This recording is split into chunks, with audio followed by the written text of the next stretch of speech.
if they can add TikTok into one of their streaming services. Because if you can do it on phone, actually, I don't know if they use the phone because you can stream to Instagram if you use a what's it?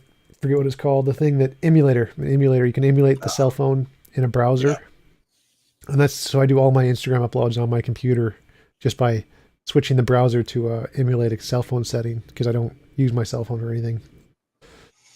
So the same thing would be TikTok should work the same way, but I definitely don't want to have to add another thing to stream separately. That would be pain. But if I could find a way to multi-stream to TikTok, I think that would work. With like a Mob Crush or something like that. Huh? What's that? I think Mob Crush is basically, so I use StreamYard for my shows. I have used OBS, actually. That's what I'm using right now to get a display capture of your face for the stream that I'm doing. And they let you go to multiple. I can do a Twitch account. I can do 3 different accounts with the $20 that I pay every month. Mob Crush is a free site that you can literally take your OBS, if that's what you use, stream it to YouTube, Twitch, whatever site you want to. Yeah, I use Restream for that. Restream's also free. I do Facebook, Twitch, Twitter, YouTube, and something else. Because I'm doing 5. I know I'm doing 5. Facebook, YouTube, Twitch, Twitter. I don't remember. Oh, LinkedIn. But LinkedIn hasn't approved my streaming settings yet. That's why. But yeah, if TikTok's an option, do they have TikTok on Mob Crush? I haven't seen it yet. All right. The thing is, you might be able to. I don't know. You'd have to look more into it. You might be able to, after getting 1,000, being able to go live. You might be able to use Restream to stream your shows on live TikTok. Yeah, I haven't seen it on Restream. Yeah, I can probably look into that, see if there's a way to do that. Yeah. Anyway, so we're live. There are people in the chat. You're commenting on your beard. It's a nice beard. Oh, yes. Thank you. You should like dye it white for Santa Christmas. I was thinking about it, but that's damaging. And this is my present to myself after the military. I said I'm never shaving again. All right. Well, so thanks for coming on, Justin. Appreciate you taking the time to have a conversation with me. Would you mind telling us a little bit about yourself and your YouTube channel before we get started? Oh, yeah, sure. So my name is Justin. I am just a simple HVAC mechanic. Work on heaters and furnaces, and during the day I have conversations with people and watch a lot of videos, trying to learn something new. I run a YouTube channel to where I have people on, either atheists or theists, either way, and have interviews with them, discussions with them on what they believe and why they believe it. And then we go into an after party to where multiple people can come in and we can all have a discussion and or informal debate on certain subjects. And I've had TJump on before. It was a cool episode. He got to interact with some of our normal theists that come on. And it was fun. But yeah, my YouTube channel is called The Empathetic Atheist. So if you are interested, I'm very close to my 1,000. And hopefully I can do it in less than a year. If you guys like the content, consider hitting like and subscribe and checking out some more of the show. We just had a Christmas special where we had Matt Dillahunty, Arn Ra, a whole bunch of big names. We had Jenna Belk, a whole bunch of people from the ACA, Ethan Michael. It was a big old Christmas special to where they were all the really, really, really big names kind of lumped into one show. It was actually a present for me from my recruiters. They didn't really want to tell me who was coming on or anything. They just wanted me to come on and be like, oh, we got all these people. But yeah, that's basically what we do is we just have discussions like me and Tom are going to have today. Cool. And yeah, I was contacted by Ron. Ron wanted us to talk about objective morality. Yes.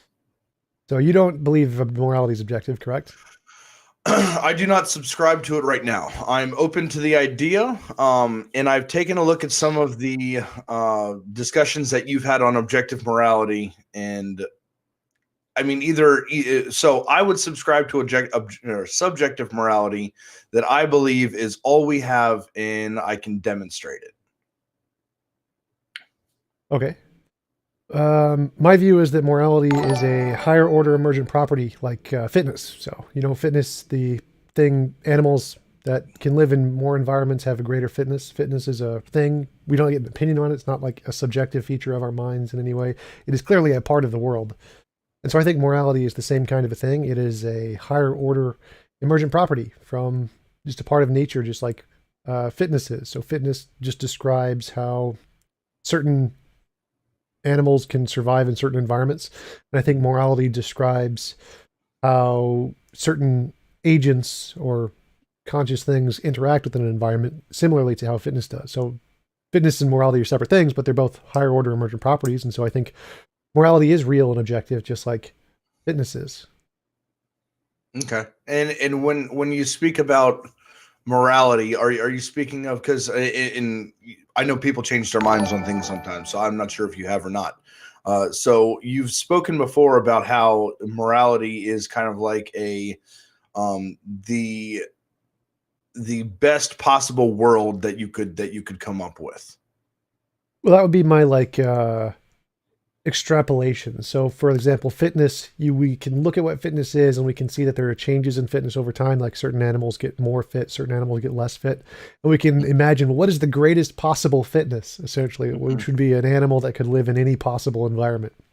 So that's the best possible world is essentially the same thing for me. So we see what the morality is today. We see what it is in the past. We see it changes. We can see a pattern in it and see, well, what would it be like if we brought it to the highest extreme it could possibly be like? So just like for animals, the highest extreme for fitness would be an animal who could exist in any possible environment. And so the highest extreme for morality, which describes interactions of agents in an environment, would be an environment which it was impossible to do immoral things, which by my definition is an involuntary imposition of will. So the best possible world is just an extrapolation of what the most moral world would be like, kind of like an extrapolation of what the most fit animal would be like. Mm-hmm. So why should we value imposition of will or the lack thereof? Well, that's my conclusion of what I think morality is describing. So when we look at morality, like what does it feel like when we see immoral things, killing people, rape, murder, whatever? It seems like the best way to describe the pattern in those things is involuntary imposition of will. So we just take the things that we feel value for, and what is the principle that describes those things? I think it's involuntary imposition of will. Okay. By objective, how do you find objective?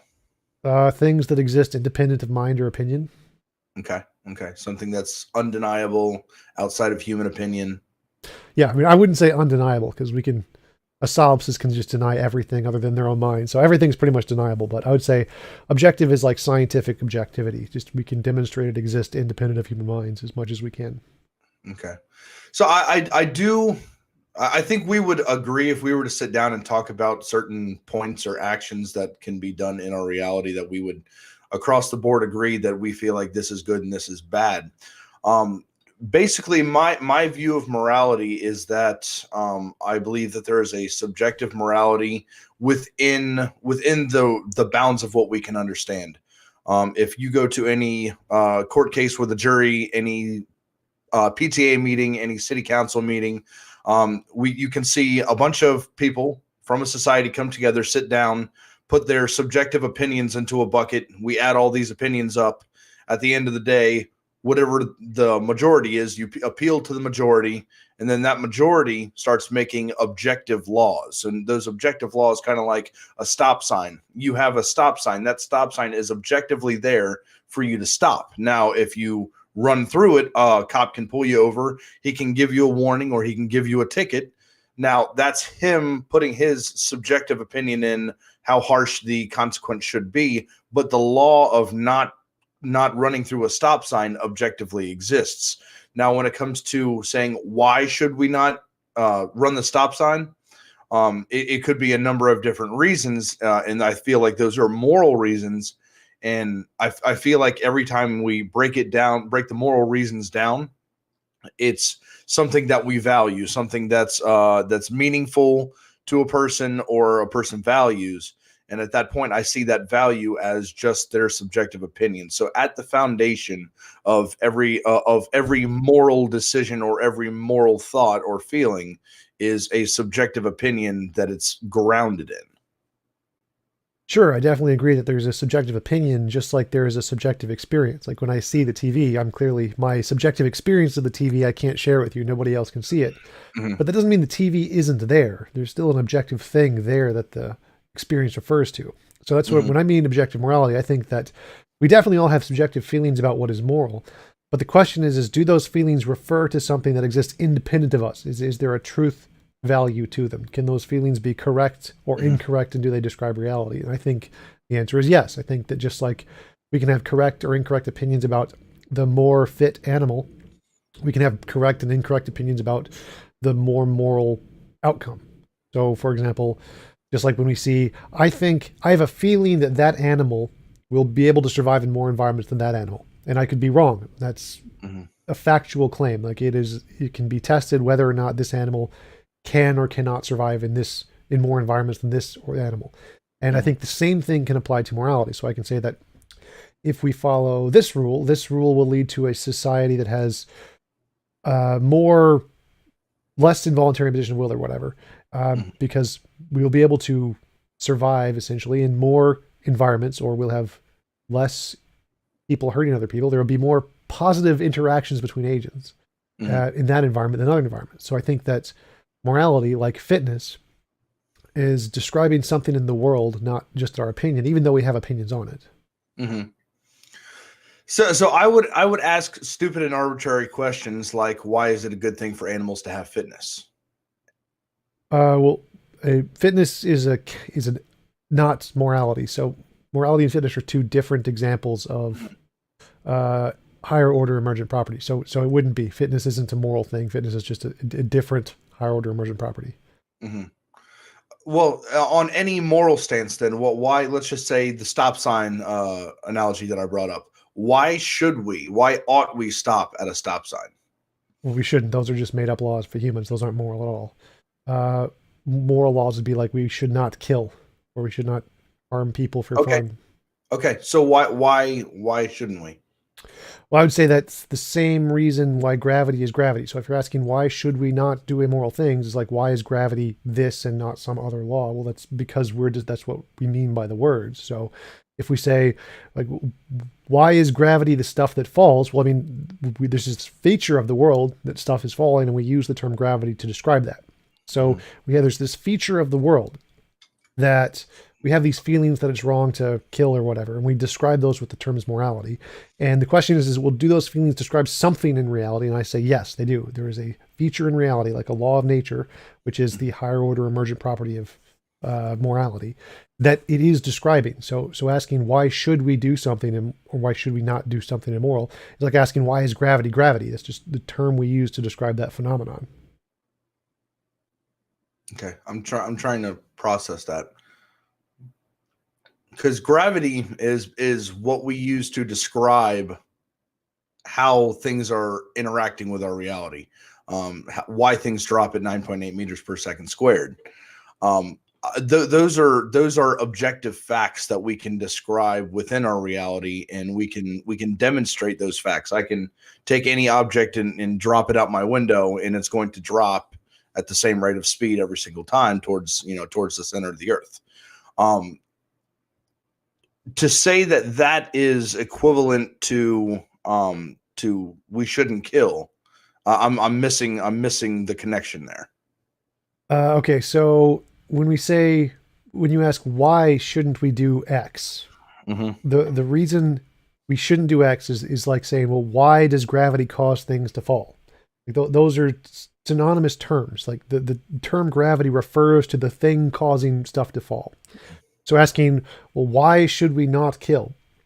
In the case of morality, well, that's synonymous with the term morality. Morality is why is the thing causing us to not want to kill, or whatever that is. So asking why we should not do something immoral is just a tautology, like asking why does gravity cause things to fall. Like we literally just use the term to describe that thing.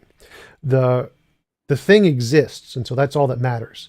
And since when I talk about morality, I think it exists like a law of nature, a higher order emergent property like fitness, then like gravity, it exists. And then the question should, I don't think shoulds are important to morality. I think it's just an is. This is a law of nature, like gravity is a law of nature.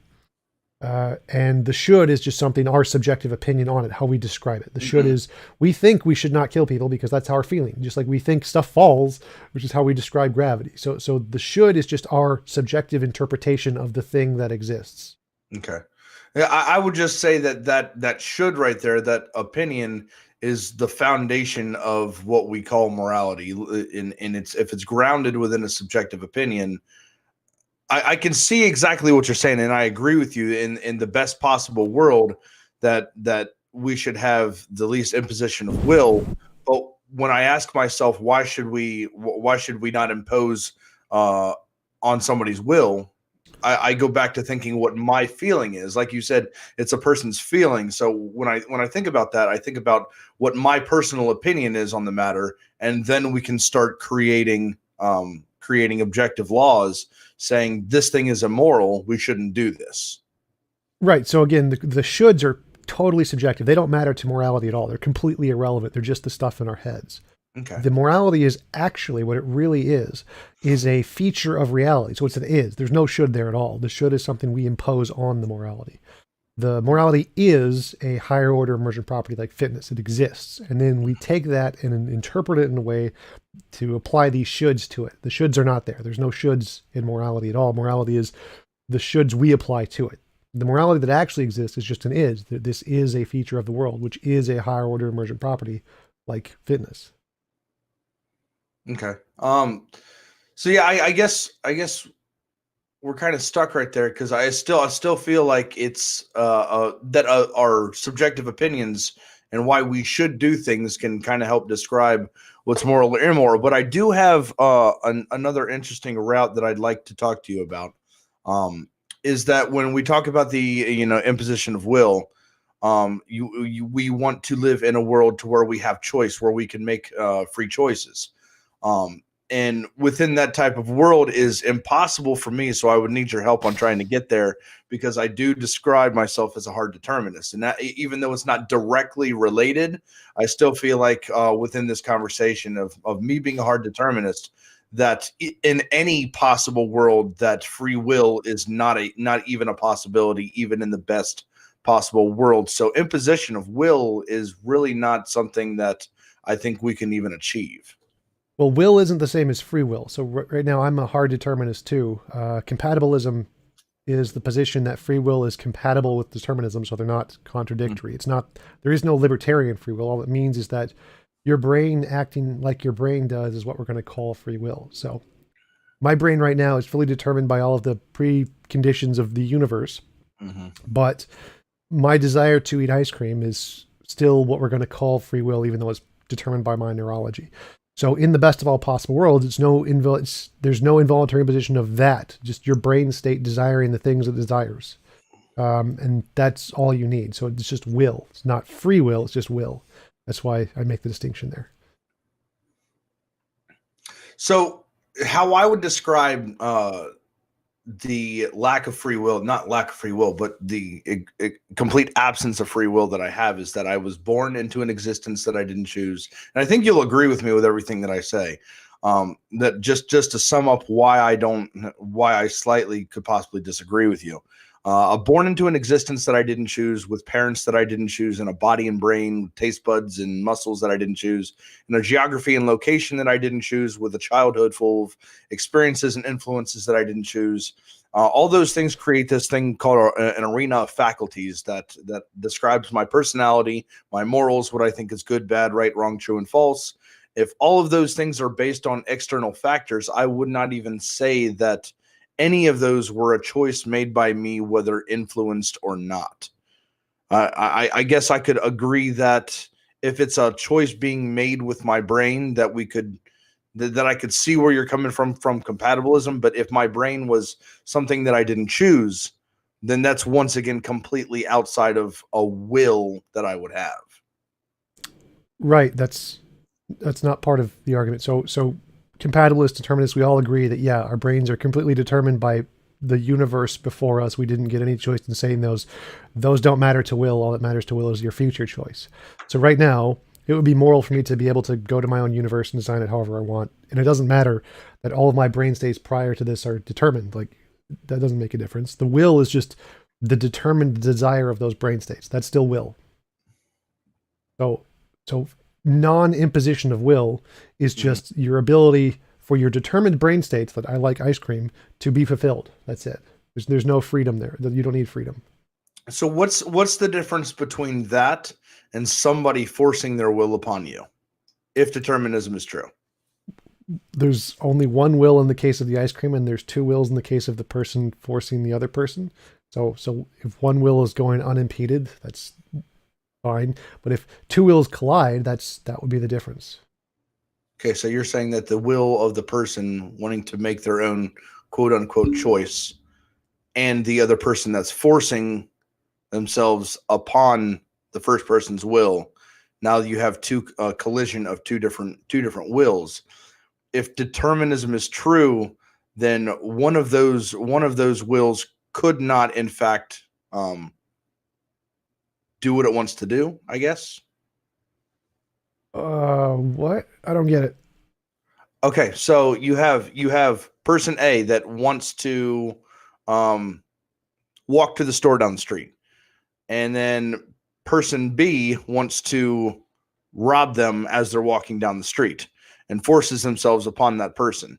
Now, if determinism is true, then that person didn't choose to walk down the street to the store.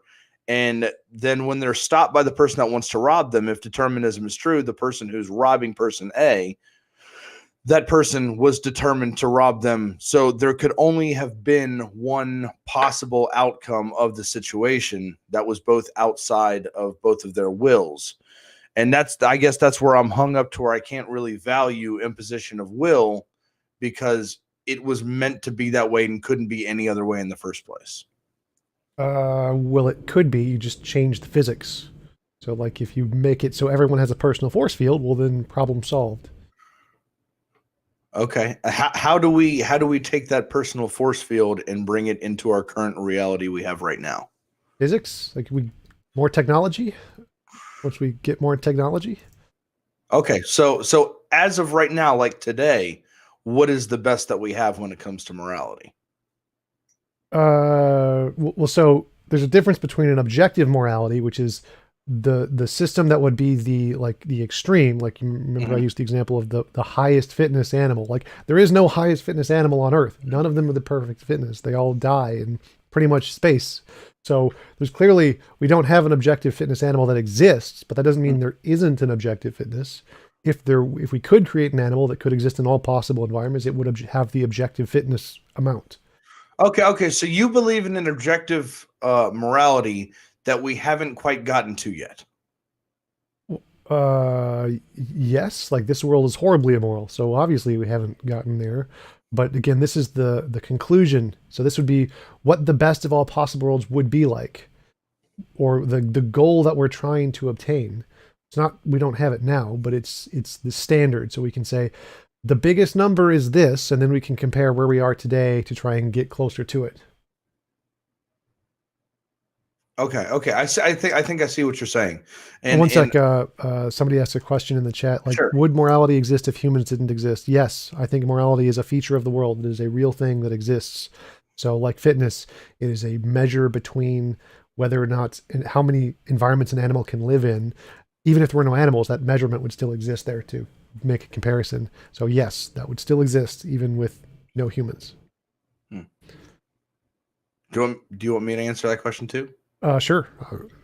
Okay. Well, I think it was specifically at me, but it's fine. Okay. I didn't know if you were asking me that or not. So yeah. So I would say that. What was the question again? He asked if no humans existed, gravity would still exist. If no humans existed, would morality still exist? My answer is yes. Okay. I would say, from what I know about morality, is that when we talk about these things, it's humans that create this social construct within the morality that I believe in. Humans come together with their own opinions and make objective laws with those opinions. So I would actually disagree with Tom and say that no, morality would not exist. Now, I can't completely level or excuse the fact that, you know, our dogs do have this sense of what we would call morality. I'm not sure if we totally understand it, but I have seen things that we would describe as moral actions by some of our domesticated animals. So yeah, where I would disagree there, I would say that even if there are no agents who have an ability to make laws or impositions or properties of morality, so like ants, just say there's a world of just ants or whatever, I think that there is still a description there that exists of their interactions between each other. So they still have interactions, and so you can still describe the qualities of those interactions. And you can still say that if they didn't eat each other, that would be a better world. So I think that even in a world with no humans, no minds of any sufficient quality whatsoever, if there are conscious agents, you can still describe the interactions between those conscious agents and determine which ones would be more moral or less moral in certain situations. So I think that there is still a morality there even without humans. It's just a relationship describing the interactions between the conscious agents, and that's it. That's what I think morality is. So right now where we're at is that we are not quite at this objective standard, but your standard is the imposition of will. Now, with that imposition of will, I'm guessing that you value people to be able to make free choices to the extent that their deterministic nature gives them. I guess that the influences and experiences that create these emergent feelings that they have in their brain on what they feel like they want to do, that will for them to be able to do those things should not be imposed on. So in a world where nobody's will is imposed on, would you say that nobody would commit crimes? It would just be physically impossible to do so. So like if I wanted to steal your beard and you didn't want to let me steal your beard, you'd have a personal force field essentially, and it would be physically impossible for me to steal your beard. Okay. So yeah. So my question was going to be, I'm glad I clarified that, was if somebody commits a crime, if going to jail is against, is imposing on their will, then we can't send them to jail. So you just got to let everybody that commits crimes be free and keep committing crimes. It would be impossible to commit crimes. So in this world, there's essentially an additional, in the best of all possible worlds, we would add a law of physics essentially. And this new law of physics would be, it is physically impossible to force anyone to do anything they don't consent to doing. So crimes aren't possible. So like if I wanted to take something of yours, you would just, if you don't consent to it, it would be physically impossible for me to do it. I would not be able to steal your beard because you just say no. And then you would like turn into a ghost or whatever, and I couldn't grab it or whatever. There's infinitely many ways to differentiate how to do that, but it would just, in the best of all possible worlds, it is impossible to do anything that someone doesn't consent to you doing to themselves or their property. How do you think we could achieve this? Now, do you have any ideas or ways that you think that we could actually, using technology, be able to make these things impossible? Yeah, there's actually a number of ways. Like we can already do it in video games, but so if we just made the Matrix, we could do it that way. Or if we gained enough control over physics, we could do it that way. There's lots of different ways to do it. We're moving closer to it technologically, for sure. Mm-hmm. So would you agree that right now today, even though you have your standard that's been set for the best possible morality that you have, that today all we really have is us coming together and putting our opinions into a bucket and appealing to the majority? Well, no. So this works for the best of all possible worlds, which means it also works for every possible world. So we can use this as a metric to measure where we are in any situation, like the trolley problem. Should I flip the switch to kill the 1 or kill the 5? Now I know any involuntary imposition of will is immoral. So if I flip the switch to kill the 1, that's immoral. But if I let the switch hit the 5, that's even more immoral because 5 people died. So I can take the highest possible standard, that's any involuntary imposition of will is immoral, and I can apply that to the pragmatic situation and say, well, I can't prevent all imposition of will. I don't have the power to do so. But given my limited power, what I can do to prevent the most, or the imposition of will I can, would be to flip the switch to kill the 1 rather than the 5. So I can take this objective standard, which works in all worlds, apply it to our current situation and then know what to do in our current situation also. So the point of the objective standard is that it works in all possible worlds. You can take any situation in any possible world you could ever imagine, apply this standard to it, and know what the moral action to do is.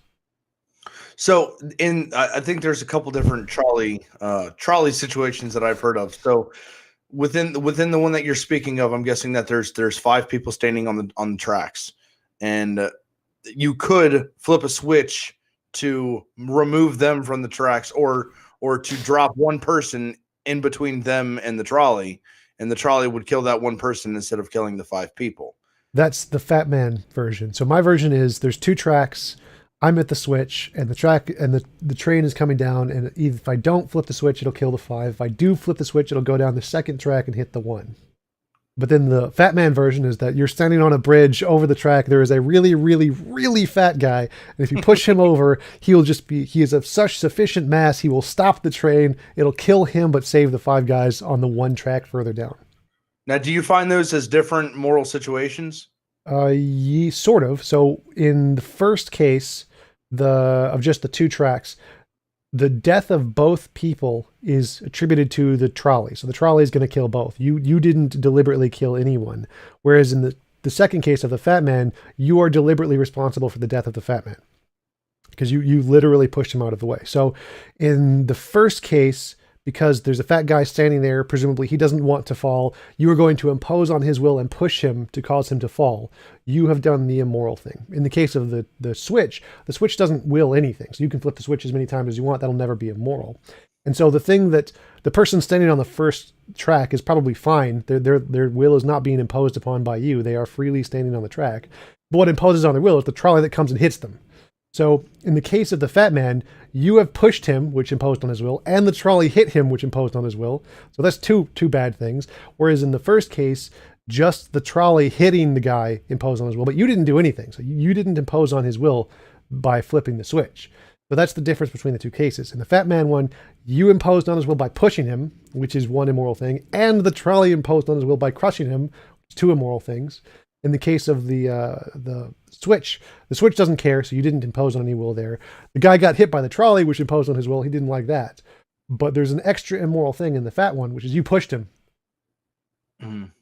So if in the trolley situation with the switch, if you were to do nothing, right, and just stand there, you don't flip any switches, the 5 people would die. But your flipping of that switch changes the direction that trolley is going to go, and go down a separate track. And if you knew that one person was on the other track, hence why you flipped the switch to save the 5 people, isn't the flipping of the switch the exact same thing as pushing the Fat Man? No, because flipping the switch isn't the imposition of will. The trolley hitting the guy is, so that's the same in both. But if you had to push the guy onto the tracks, that is an extra immoral thing.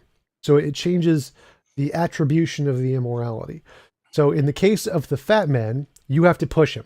So just forget all of the train and everything. Just pushing someone over is immoral. Like, it's wrong to push someone over just because you want to push them over, whatever. And so that's an additional immoral thing in the situation. Flipping a switch, you could just do that infinitely, never going to be immoral. So if you isolate each variable in the situation, just pushing the fat guy is immoral. Just flipping the switch is not immoral. Those 2 things are not the same in the situation. The thing that is the same is that after you push them, they get hit by a trolley. So the fact that they get hit by a trolley is the same, and those are both equally immoral in both situations, so it both kills somebody. But the flipping of the switch and the pushing of the Fat Man are not the same. That's a difference in the example. Pushing a fat guy, just pushing him, is immoral on its own, regardless of what happens to him after you push him. So that's the difference between the situations. One, the immorality is attributed to you because you committed an external immorality by pushing the guy. And in the other case, it's not the same because you didn't commit an external immorality, you just flipped a switch. So this type of moral system would work if nobody had conflicting interests. If it was literally impossible for people to have conflicting moral interests. Like, for example, if we would have to figure out a way to solve a lot of different mental illnesses, like psychopathy and things of that nature, to where it would be impossible for them to want to go and be a serial killer. What do you mean? So, because this requires absolutely nothing. Like it's not like this system is only true if we can accomplish it. Like that's not the case. It's like a ruler. A ruler measures things regardless of whether or not we can actually. So if we had a ruler that was 10 billion light years long, and we could only measure things the size of the Earth because that's the biggest thing we have or the farthest we've traveled, it doesn't change the size of the ruler. The ruler is still 10 billion light years long. So the point of the morality is that it tells us what is moral in all possible worlds by the most objective standard. And then we have to take that and limit it to our pragmatic scope of what we can do. So it doesn't say like psychopaths can still desire whatever they want, even in the best of all possible worlds. We wouldn't have to change any of their desires. We would have to change their physical ability to actually achieve those desires. You wouldn't be able to harm another person if they don't consent to it. That we would have to change to achieve this world, which is, I don't think there's a problem with that. Like, obviously, if we want the most moral world, we're going to have to stop murderers from killing people who don't want to be killed. Definitely. So I don't see that as an issue. So what happens when, and let me just bring up a situation to where your child is going to cross the road, right? And there's a car coming and your child doesn't see the car doesn't see the child. It would be physically impossible for you to impose on saving your child's life. That would be a problem that I see within a morality to where we cannot impose on other human beings' will or other people's will. It's also physically impossible for the car to impose on the child's life too. For the car itself, so it's not just limited to... Yeah, this is everything. So any involuntary imposition of will, that means cars can't hit you if you don't want them to. If you don't consent to it, cars can't hit you. So nothing within our reality can impose on our will. Unless you consent to it. So if I decide that I don't ever want to be hungry again, but yet never eat food again, yep, I wouldn't need... I mean, it comes down to, would everybody have the will to be able to value their will not being imposed on? Huh? If somebody has an interest to, I mean, there's stuff out there like people wanting to, have their will imposed on them in a sexual manner. You know, like let's role play a rape or something like that. There's people out there that like that. Sadism and masochism, like yeah. So spank me, daddy. Yeah, exactly. So impose on my will. That's what I want. That's what I value. But in this type of reality, that would be impossible for them to do that. No, so you can consent to that. So that's because that's consensual, you're allowed to do that. So as long as you can say, I would like to be imposed upon, like you can set it up so that that can happen to you. Because it's consensual, you're allowed to do that. So for example, you can sign yourself over to be someone's slave if you want. And because you consented to doing that, it's allowed, it's possible. So it wouldn't be possible for them to force you into slavery, but if you consented to giving yourself up to it, that would be possible. So all of the pain and suffering of this world is completely possible in the best of all possible worlds. The only difference would be you would have to consent to it. So for example, you'd have to look at this world and be like, that world full of rape and murder and torture, you know what? I want to be a part of that. And then I'm going to go live there and be under those rules of physics, which I can't change. And as long as you consent to that, then it's fine. So all of the pain and suffering in this world is possible to achieve or to feel. The only difference would be you would have to consent to being a part of this world. So Pasta Mike just said in the chat, Tom asking me to spank him is his 2021. He's gonna make a soundbite of that. You know that, right? That's good. It's free advertising. Okay, I'll make one of him, just like showing his head versus Pasta Mike. Be like, oh, nice hair. So if there was a person that lived in this reality to where imposition of will could not, or you can impose on somebody else's will, and his will was to live in a dictatorship of some sort. Christianity, yes. So how would you be able to not impose on his will, yet not let him impose on other people's will? Oh, you mean like he wanted to be the dictator? Well, yeah, or live in a dictatorship of some sort. Let's just say he wanted to be the dictator, Yeah. and it was his will to be able to tell everybody else what they could and could not do. Yeah, so everybody gets their own galaxy or universe, and you get to set the rules to be whatever you want. So you can say, I am the dictator of this universe, and everything that happens is under my control. And then other people would have to look at that and say, well, I could, you know what, I consent, I'll be a part of your universe now. And then that's perfectly fine. So then the person can be a dictator of their universe with 0 people in it. And other people can look at it, and if they want to, they can be a part of it or not. And that would allow that situation. So there's a dictator who controls everything in his universe exactly as he says. And other people can choose if they want to be a part of that and be a slave to the dictator. So, for example, if there is a dictator named Yahweh, and Yahweh is a corrupt monster who likes to drown babies, that's okay. He can have his universe like that, but no babies are going to be in it unless they consent to being in it. So other people, all the Christians, all the crazy Christians can be like, I want to be with God and Jesus and get drowned. They can do that. They can go to the God universe and be drowned and be tortured and go through whatever hell they want. That's perfectly consensual. They're allowed to do that. But no other human can be forced into that if they don't consent to. Okay, so everybody that is like-minded with each other gets to share a universe together, and so we have different universes for different likes. Now, So they would have the ability. Every human would get their own universe essentially, and you could then come together and make joint universes. And so yeah, you could just create universes whenever you wanted essentially. Okay. So you could literally join universes together with like-minded people that like the same things. And then let's just say that their interests not change, but they have other interests that would also conflict with somebody else that does not have that same interest on another topic within inside of the same joint universe. Then they would have to go and create another universe for, let's just say this person thinks that that everybody should eat celery. I can't stand celery. So even though me and this one guy decide that we want to live in a universe to where babies aren't being killed, but he likes celery and he thinks everybody should eat celery because it's healthy, and I don't like celery, now that I would have to leave that joint universe, create another universe to where we don't have to eat celery. So how it would work is you both get your own universes. You both get to set your own universe, your own rules for whatever your personal universe is, however you like. And then if you came together and said, well, we want to be in a joint universe where we agree on some of the rules, you would together set all of the rules beforehand. And if you disagree, you could then just make separate universes, but you would both have to agree on all of the rules before you jointly created the universe. Okay.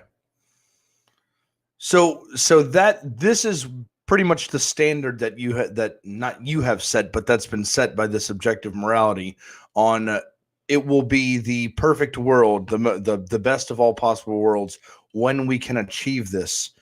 Today in our day and age, how are we implementing this standard in our current day and age?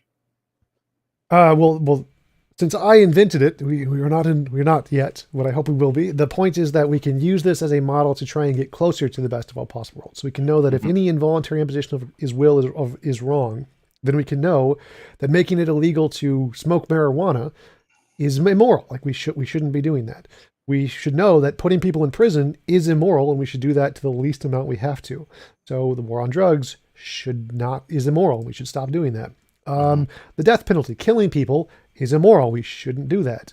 So we can use this model to know that certain things are immoral and that we should minimize them to the greatest extent possible. We should realize that the job of police, even though what they're doing is necessary, they're not moral. They're not heroes for what they're doing. They're villains. They're hurting people.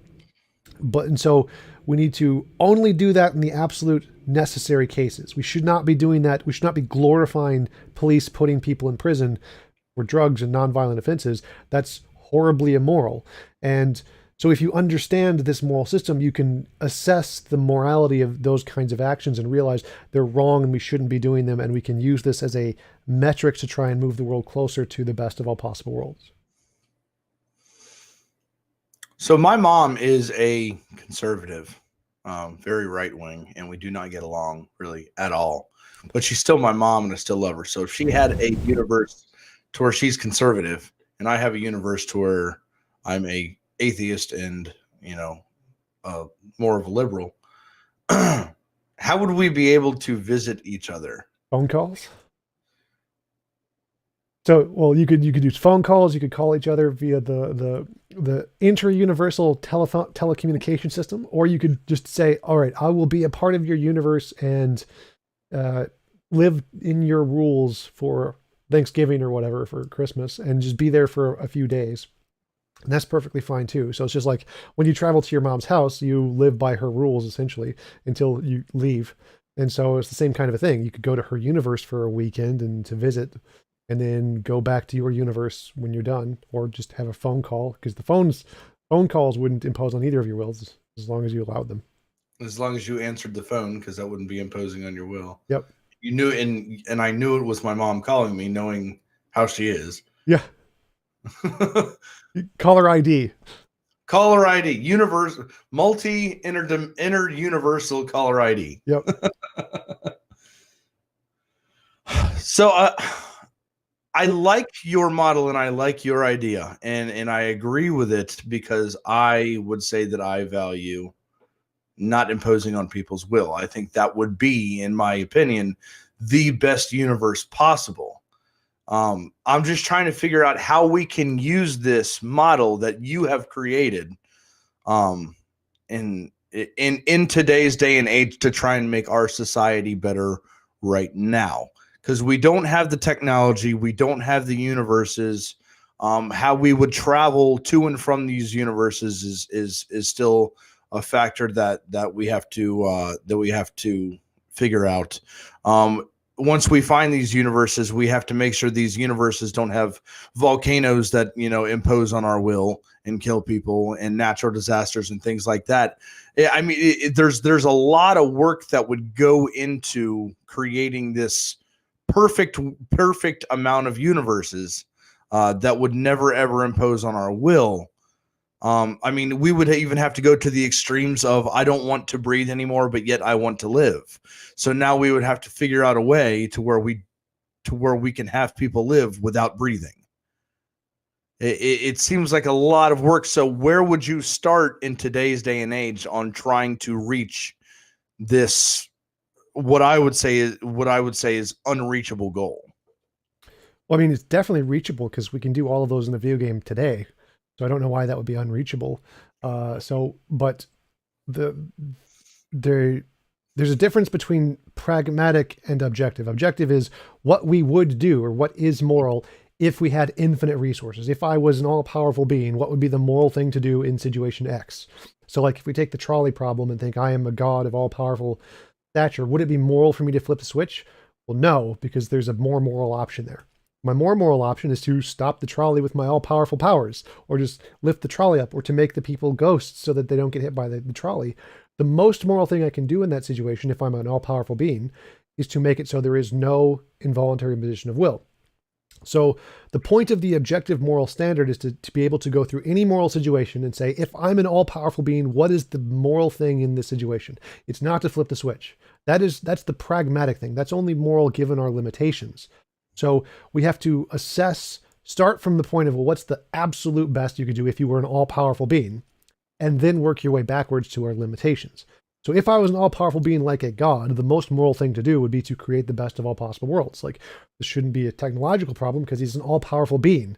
So this shouldn't be a big issue to create worlds, infinitely many universes, and just have each person be able to set the rules of their own universe. Not much of an issue there. And then if we can understand that this is the objective moral standard, we can then work backwards and say, oh, so we aren't all powerful beings. We have limitations. What is the best we can do today? And the best we can do today is understanding what morality is. If we understand this is objective morality, then we can know it is immoral to put people in prison for non-violent drug crimes. That is an immoral action we are doing, and we should not do it. And then we can put that into law and say, okay, we'll make the war on drugs gone. It's no longer a case. We will give pardons to all people who are on marijuana crimes because it shouldn't have been immoral in the first place, and it was wrong for us to put them in prison. And so we can use this system to know that that was immoral, and we can try to rectify that with the limited power we have today. And we can know that if we have excess resources, we should be giving those excess resources to help the people who are in need, because that's the moral thing to do, is to try and help assist their wills. They aren't being imposed upon, like the homeless or the children who are in foster care or people who are starving to death. Like, if we have excess resources to help them get closer to the best possible world, we should help them to achieve their will to the most extent we can, given the limitation of our resources. So the whole point of the system is that we can know what is objectively right and objectively wrong, and then we can apply it to say, given our limitations, this is the best we can do to move us closer to the best of all possible worlds, which is things like legalize marijuana, pardon people who are nonviolent drug offenders, help the homeless, those kinds of things, which are in the limited scope of our power, we can do today. And this model can tell you which one of those is the correct thing to do. And then, of course, it tells us that we should increase our technology as much as possible so we can do more of those things. How would you deal with situations, for example, like somebody does not have a DNR and and their family member wants to save their life, and the paramedic does not see a DNR on record? How would you, in this perfect world, how would you deal with a situation like that? Or would these people just live in a universe to where if they don't ever want to die, they just never die? So the two questions there is, what is the best of all possible worlds, the objective moral answer, and what is the pragmatic answer? Those are always two separate things. Yes. So in the objective world, like, if they don't want to die, then they're not going to die. It's going to be physically impossible for them to die. You wouldn't be able to kill them anyway.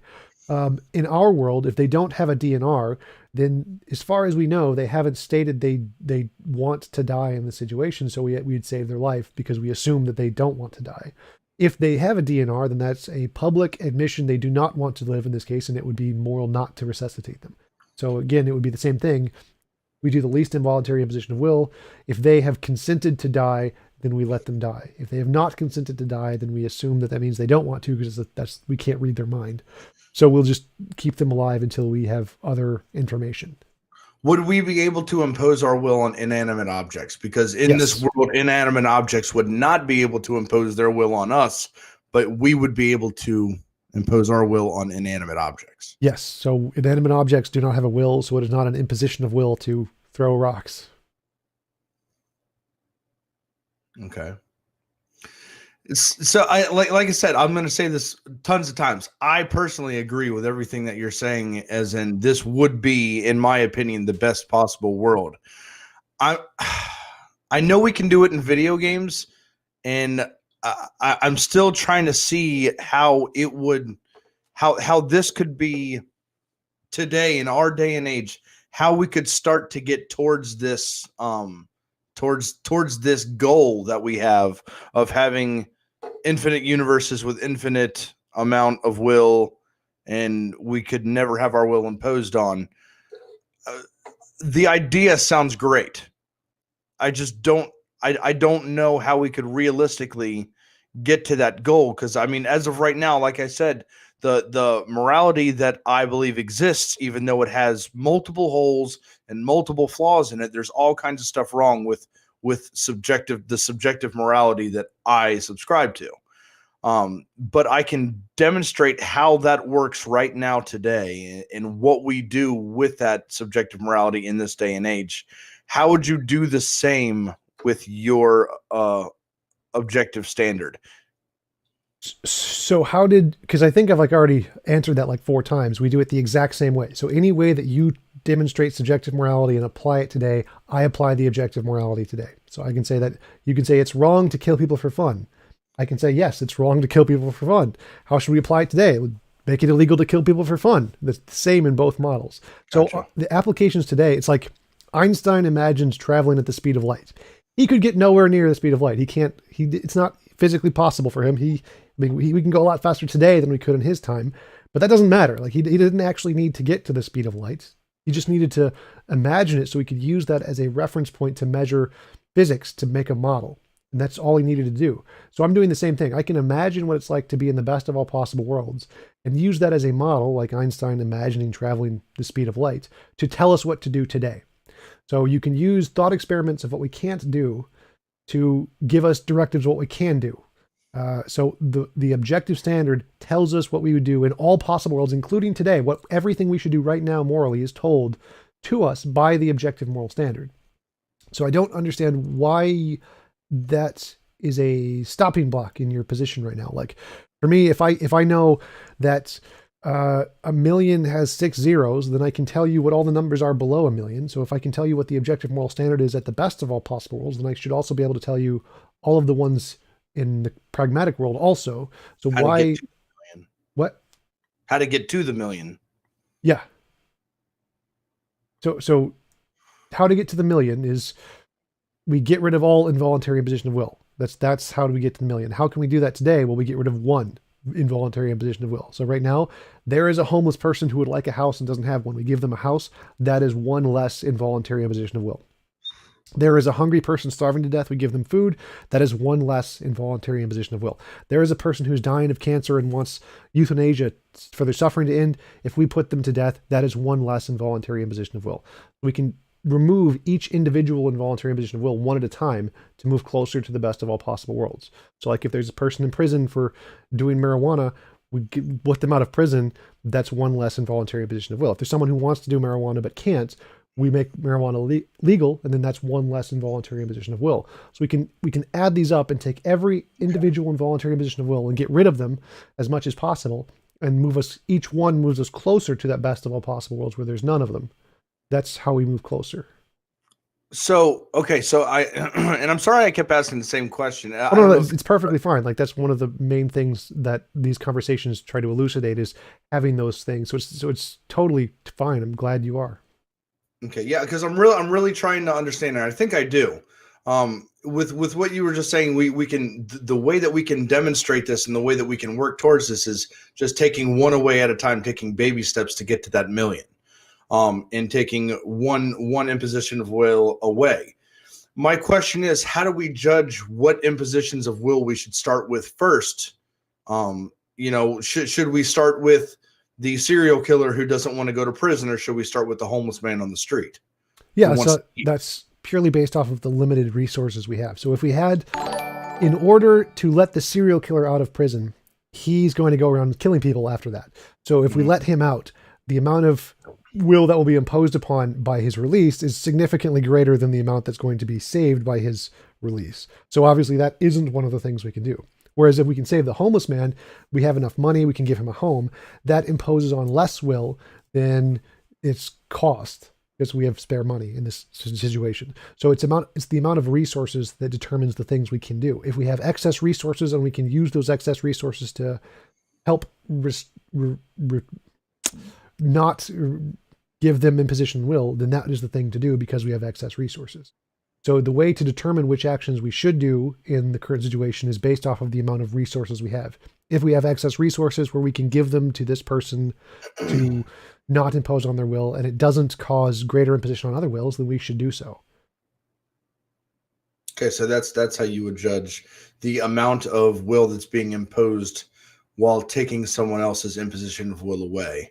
So you would feed the homeless man before letting the guy out of prison, the serial killer out of prison, because he would impose on more will than the will that would be imposed on giving the homeless man a house. Right, and that would move us further away from the best of all possible worlds. So if we let a serial killer out, even though it's moral to let him out of prison because he doesn't want to be in prison, he's going to kill a lot of people, which is immoral, and so the net would be a loss away from the best of all possible worlds. Whereas giving the homeless man a home would be a net positive towards the best of all possible worlds. Okay, and that's how we can work. That's how we can work towards that. I mean, yeah, I get that, and I agree with you. I still think we have to go back to the question that you said is not even relevant to the situation on why ought we, the oughts that you don't agree with. I still think we need to figure out why should we not impose on people's will. And the reason I asked that question is to break it down to what our personal subjective feelings are, which you've already agreed. I want to keep rehashing stuff 20 times. We've already agreed with that. I guess we just stand on separate opinions that I think that if this best possible world is based on our subjective opinions on what we feel is the best way to go about it, that still doesn't make it objective. It's founded and based and grounded within a subjective opinion. Well, the model I just gave you was a non-opinion based. So I'd say if we have extra resources, we should do the thing that has the least involuntary position of will. This is the objective standard, so it's not based on opinion anymore.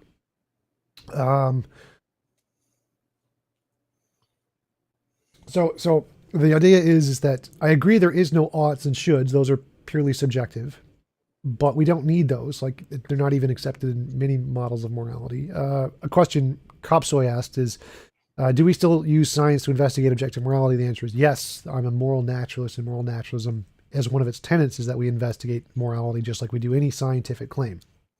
So the oughts don't matter to morality. We're not saying you ought to do anything. We're saying this is objectively moral.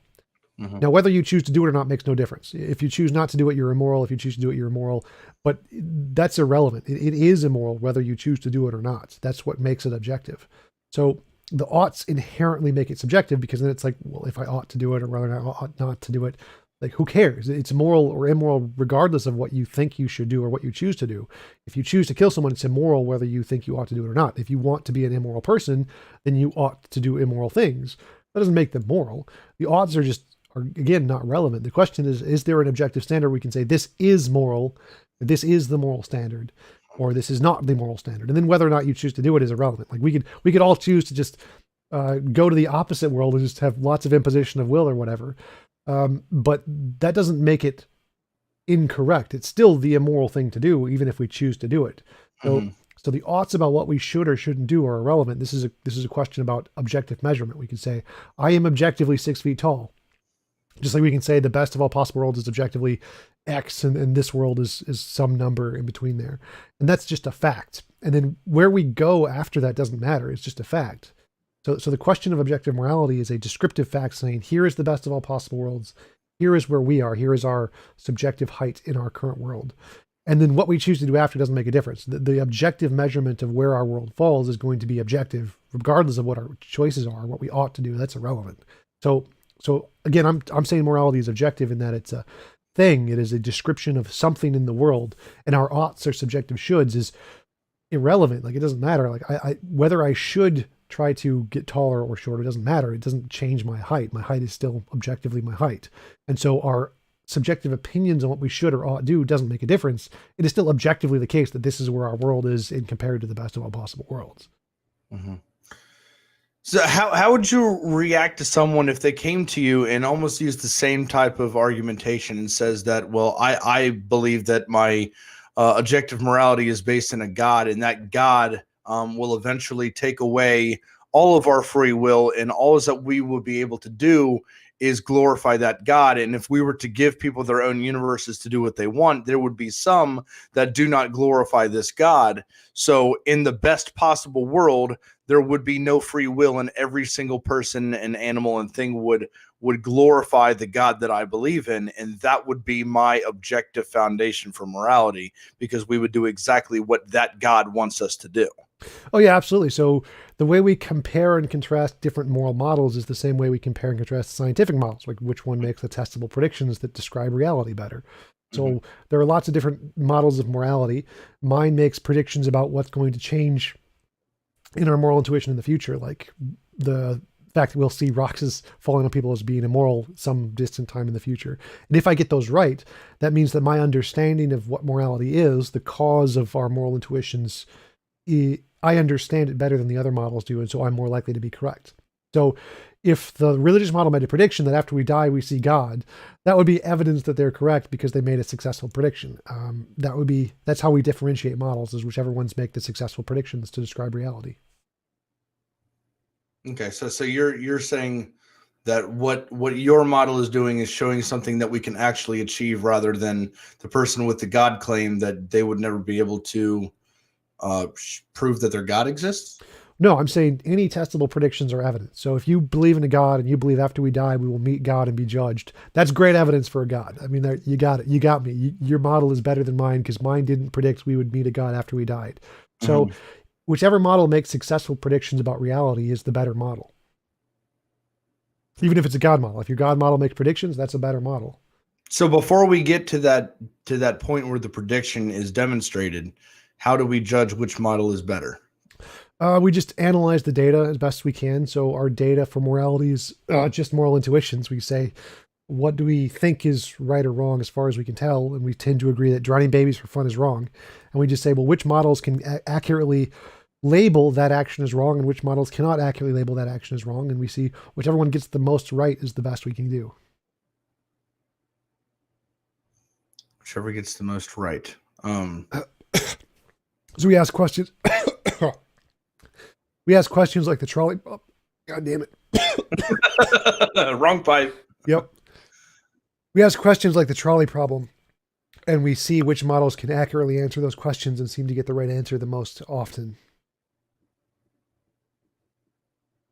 Okay, so we can make predictions about whether which objective moral system would work better within our reality.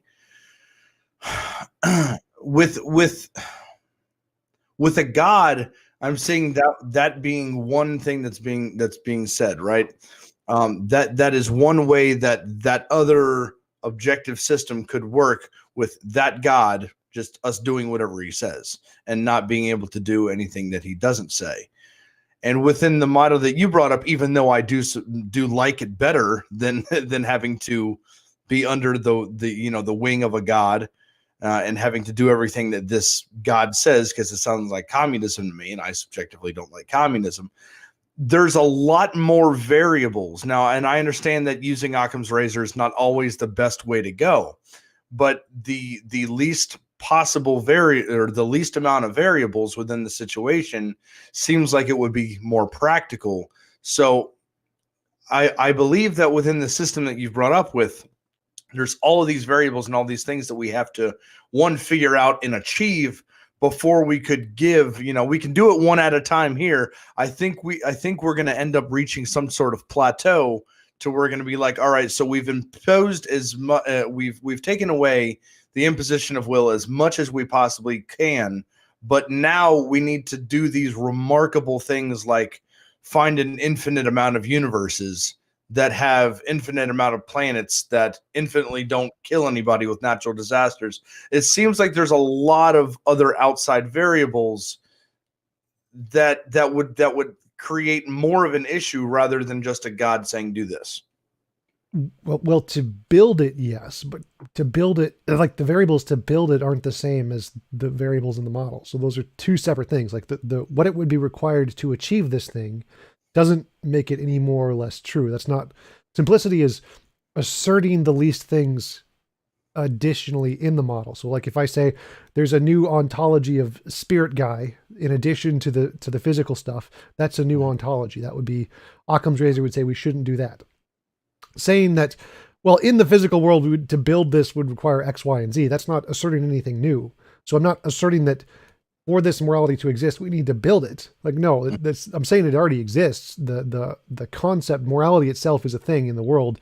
And to achieve the highest extent of this, we would require to build it. But that doesn't matter to the morality. It already exists. So I'm not positing that the actions we have to take to build it are somehow contingent on the model. That wouldn't be an addition to the complexity of the model. Another question. In this form of objective reality that you have come up with, the best possible world, how would people be able to come into existence? Would they need to be able to choose to exist before existing? No. So creating people isn't an involuntary imposition of will, because if they don't exist, they have no will. So creating them wouldn't impose on their will. You could create them. Like, potentially, you could all be gods and create lots of people, but they'd all have to get their own universe. So after they're born, how would you not impose on their will? How would you even know what they want? How would you even know what their will is? You wouldn't. They would all just get their own universe and they would decide for themselves everything. You would have no say in it whatsoever. So you wouldn't be raising your children at all? Nope, not unless they consented to it. How would we know that a 2-day-old baby consents or doesn't consent? like it, like the universe itself, this would be a law of physics that every single will would just be in its own universe and have sovereignty is the property I call it. So it would be impossible for any person to impose on any will at all, regardless of whether or not you know it. So the baby would be its own will, and it would have its own universe to do with whatever it wanted to. So it would develop and learn in its own way, regardless of what you did, regardless of what you knew. So you would never be able to do anything to it that it didn't consent to, regardless of what you knew.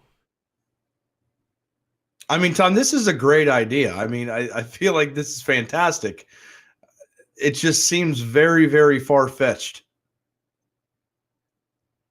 Yes, I understand that, but I don't see why that's a criticism. So it's like if we could go faster than the speed of light, like, yeah, that's far-fetched, but that doesn't change Einstein's model. Like Einstein's model is correct regardless of whether or not we can actually achieve speed of light travel. So I don't see why the fact that we can't actually travel at the speed of light matters to whether or not Einstein's model is correct. So the same thing. I understand what you're saying, and I'm not saying it's far-fetched as in it's a stupid idea. I love your idea. I find it fantastic.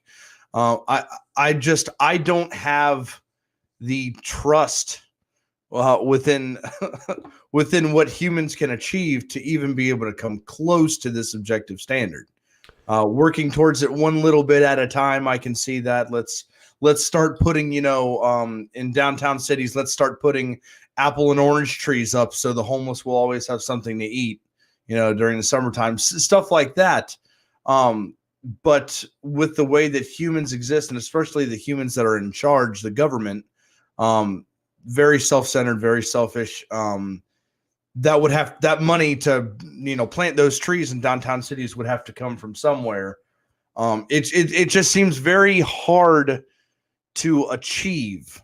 And like you said, right. I totally understand what you're saying, but that's the point I'm making here is that it's hard to achieve travel at the speed of light, but that doesn't matter to Einstein's model. Like whether or not we can actually do it doesn't make a difference. Like, we should try to get as close as possible to the best of all possible worlds. Whether or not we can actually do it doesn't make a difference to the model. Like, even if, granted, we will never be able to get to the best of all possible worlds. We can't. I mean, I can grant that right now. It is impossible for us to ever get to the best of all possible worlds because we can't undo the sins of the past. We can't fix the Holocaust. We can't go back in time and change those things. So even if we got to the best of all possible worlds today, it still wouldn't really be the best because we can't fix the immoral things of the past. But that doesn't matter to the model. It would still be true that we should try to get there. That's still the correct model of morality that we should follow. We should try to get as close as possible, regardless of whether or not we can actually do it. So I don't understand why the fact that we couldn't do it would matter to whether or not it was a correct view of morality. Yeah, so I see what you're saying, and I guess what I value right now is trying to implement this model that you've come up with, implement this model into reality, and at some point, it's almost as if I don't want to give up on it, but I feel like at some point we're just going to be like, this is just not achievable. People won't agree on stuff today. The objective model will still, exist, just like Einstein's model will still exist, regardless of if we'd ever be able to go the speed of light. I'm just saying how it's practical, how this model is practical in our day and age today. Like, for example, like the idea that the child 2 days old, no imposition of will, has its own universe. It doesn't know what it should and shouldn't know. How would it know to want to know everything if it doesn't? I don't even know how to even word this. Without parents, so our parents have raised us and given us gems and things like that to use to be the people that we are. They are part of our external influences and experiences throughout our childhood, is what our parents taught us on how to be, how to treat people, our manners, things like that, what we should and shouldn't know, going to school, things like that. If a baby's 2 years old, it doesn't know what it needs or wants to even know. Would its lack of ability to know what it needs to know keep from it being able to achieve what it wants? Well, no, because again, this is a conflation between the pragmatic thing today and the best of all possible worlds, which is always two different questions. So today, a baby is the way our brains work and how brains develop requires a lot of time and teaching to get our brains to some level of knowledge. But that isn't necessarily the case. Like we could just download all of the required information into a brain in the future, so we wouldn't need to teach them over the course of years stuff. That's only because of the lack of our resources. We have a limited amount of resources, which prevents us from just giving kids knowledge, or we'd probably just give them knowledge. So the fact that today we can't give them knowledge, and therefore it's justified to teach them because of the lack of our limited resources, doesn't mean it will be in the future. Like in the future, knowledge will be like a shot, like a flu shot. We just give the baby the flu shot. It has basic knowledge of everything required to live, and we'll be done. And so in the future, the same thing would apply, is that as we gain in technological resources, we will not need to do all of those things we do today. And so the fact that we're justified in imposing on our children today is only due to the fact that we don't have enough resources to just give them the knowledge and let them go be adults. So in the future, when we create those beings, they will have the knowledge already. We won't need to they won't be like babies in the future. We won't just create babies. They'll be adult human beings with consent level intelligence right from the start. Because when we have the technology, we'll be able to do that. Again, we can conceivably in the next 300 to 500 years, we'll be able to just download the information into babies' brains from the outset. So there shouldn't be a problem with that in the future. The fact that today we can't do that doesn't mean that won't apply to the future. So I don't see why that would be a problem. So again, the way that we apply it to this world is that given our limited resources, we do the best that we can. Given our limited resources, we can't give babies knowledge, and so we have to raise them over the course of years. But if we could just give them a shot and give them all adult level knowledge, we should probably do that so that they have the more freedom of will. I mean, I really don't have anything to argue with the model itself. I can't argue with the model itself. I just come up with these ideas and situations in my head, like what if a parent wants to have a child and wants that child to be a baby because babies are cute. And the way that we create people in that model is to create them already as an adult with all of the information that they would ever need or want. Those sound like two conflicting things, but once again, you're going to go back to the pragmatic approach rather than, we're already in a world to where nobody's will is being imposed on. So I'm just trying to, figure out in my head how those two conflicting ideas wouldn't be conflicting, but yet everybody still gets what they want. Well, so in the case, you could create a baby, an AI baby that doesn't have a consciousness to it, and you could raise the AI baby just fine. Or you could have a conscious agent consent to become a baby and lose all its memories, and then it'll just be a baby and you could raise it. So there's several ways you could achieve that in the best of all possible worlds. But today, again, in the pragmatic situation, it's just the way we apply it is just limited resources. What's the best we can do with the limited resources we have? Okay. I mean, I really don't have anything else, Tom. Like, it's a good idea. I really like it. I really do like the idea. I guess I just stick. I just stick to right as of right now in today's day and age, what I can demonstrate that we can do right now. And I think that it's a really good idea. What you have is that we start with baby steps and we start, checking off people off of a list that their will is being imposed on and start helping those people out. And hopefully, in the future, mankind will realize that imposing on people's will and getting towards a system to where nobody's will at any time will ever be imposed on is the best possible world. I would like to see how we get to that, how we achieve that goal. Yeah, I mean that would be the goal. Is that I publish books on it, convince people, and then we just start as a society moving that direction. That's kind of the hope. When's your when do you think you might have that book out? Because I definitely want to get it. It's supposed to be published next year sometime. I'm working with Samuel Nassan on it. It's like going to be a debate format, my morality versus the Christian one. So. Oh, okay.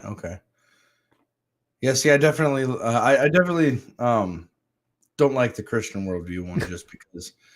What? You're not a fan of drowning babies? Like evil god monster. Awesome. Well, thanks for coming on. I really appreciate you taking the time to have a conversation. If you want, you can stick around and do questions or whatever with the people in the audience.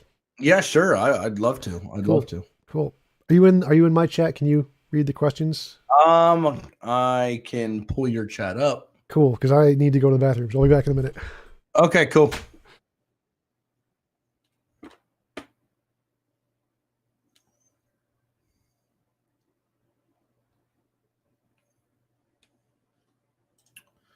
If you guys in my chat on my channel have any questions, go ahead and pop them into the chat, and we'll kind of, I guess, switch back and forth between those.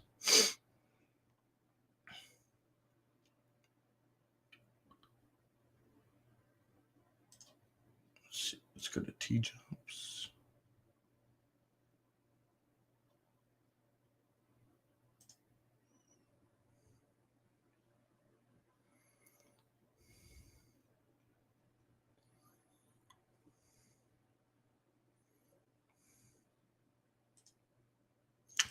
Pop out chat. There we go.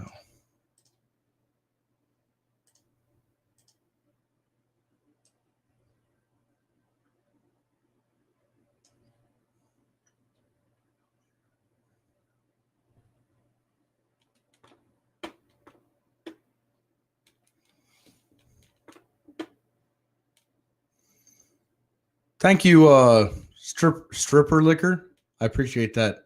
If like I said before, if any of you guys are interested in some of the content, I've had Tom on my show before. Oh yeah. Wait a second. Yeah, but thank you. If you guys are interested in some of the content that I do, consider hitting the like and subscribe button. I'm almost to that 1,000, so we'll get there sometime. But yeah, stripper liquor, I appreciate that. I appreciate strippers too.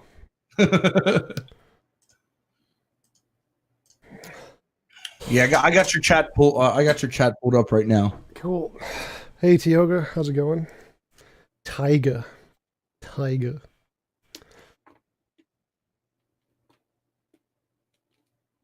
All right. Get any questions in?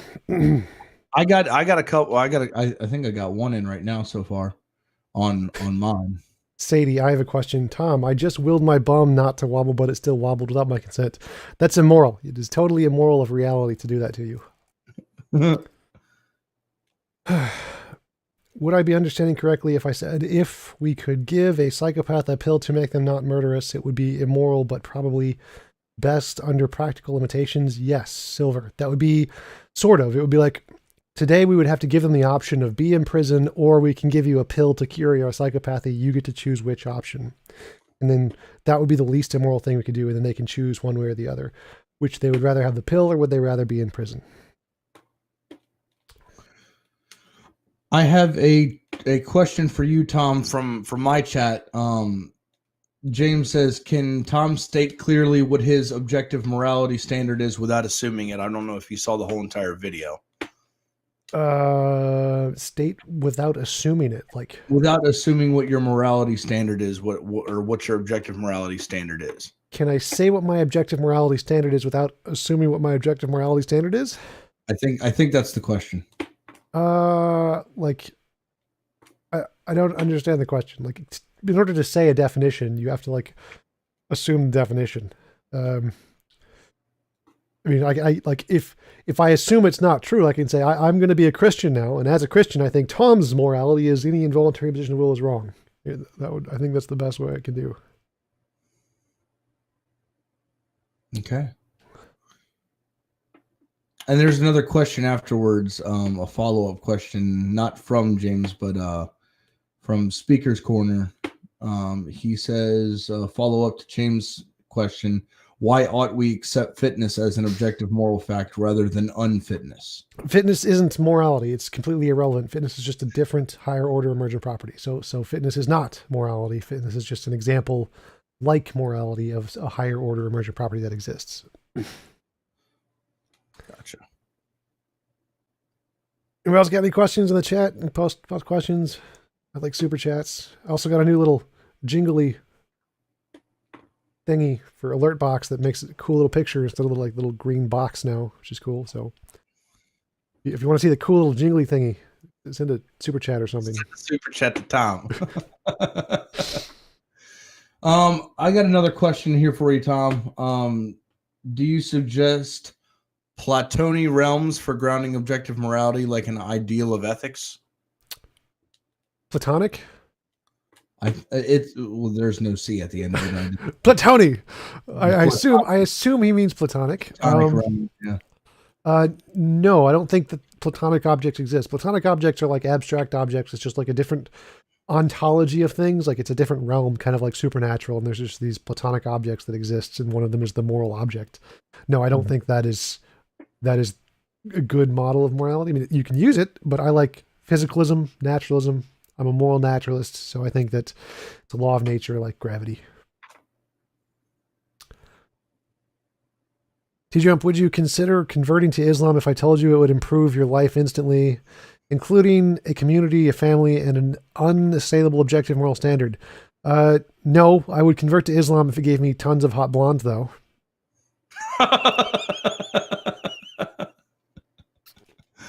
Oh my gosh. Stripper Liquor, Tioga, did you hear the part where Tom said, "Spank me, daddy"?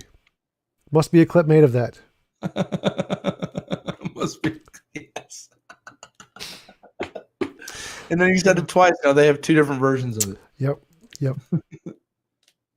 So what is the objective moral benchmark fact that is an objective fact or the matter regardless of human mind? It's the law of nature. So it's like gravity is a thing in the universe. Fitness is a thing in the universe. I think morality is a thing in the universe. Like fitness, like gravity, it is a thing that exists. So fitness is a description of how organisms can survive in an environment. That is a thing. It is a higher order emergent property. So it's going to be hard to describe as just saying it's object X. You can't like find object X, which is fitness. Fitness is a description of interactions between two kinds of things in the universe. Morality is a description between interactions of two kinds of things in the universe, which are agents in their environment. So I think morality is a thing in the universe, just like fitness is a thing in the universe. It's a description between two kinds of other things in the universe.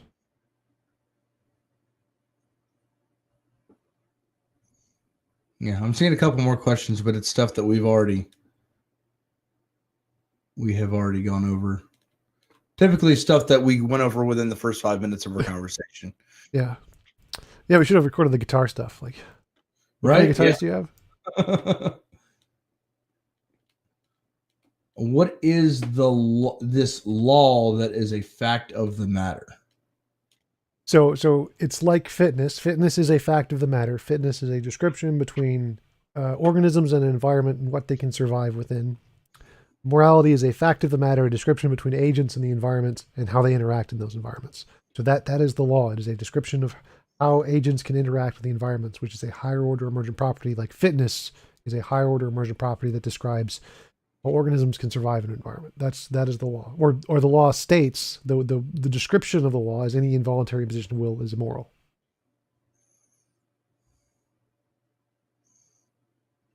Yeah, I'm not getting any more questions. All right, sounds good. People are just commenting about my "Spank Me Daddy" quote.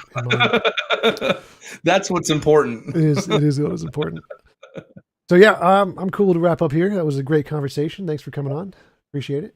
Not a problem. I'd like to have you on as a guest on the show again, or even a co-host. We'll have hopefully I can get my hands on a couple like this, not Dr. Josh from Digital Hammurabi, but another Dr. Josh who is a theologian who understands the issue with the Trinity and things like that, and possibly have him on as a guest.